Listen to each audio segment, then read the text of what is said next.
Ground in Moorgate, it was an ironically lovely day, made instant nonsense of by the horror which, with the regularity of a procession, came from the station entrance.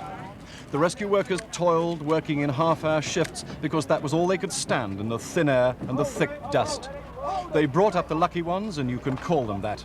The stretchers were conscientiously attended by nurses and doctors with plasma. It took hours to get them out. An ambulance man said, "We're trying to do the whole thing through the hole the size of a child's blackboard."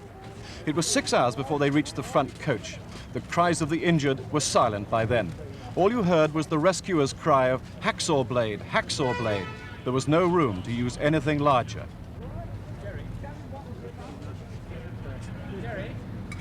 As had to be, the van with the coffins arrived, and the dead, who had had to wait to give a chance to the living, were loaded on board. The survivors told extraordinary stories.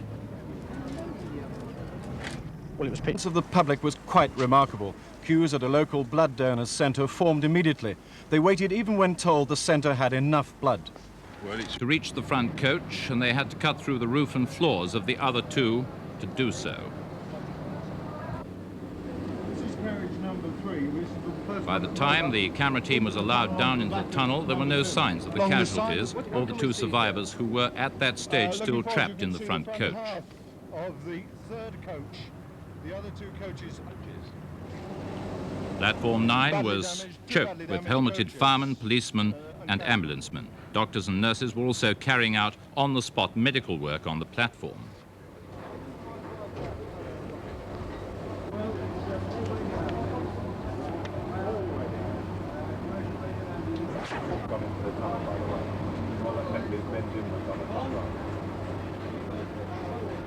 Was brought out on a stretcher. The other person, who is known to be alive but still trapped, is a young man, and there are reports that surgeons are having to operate to free him.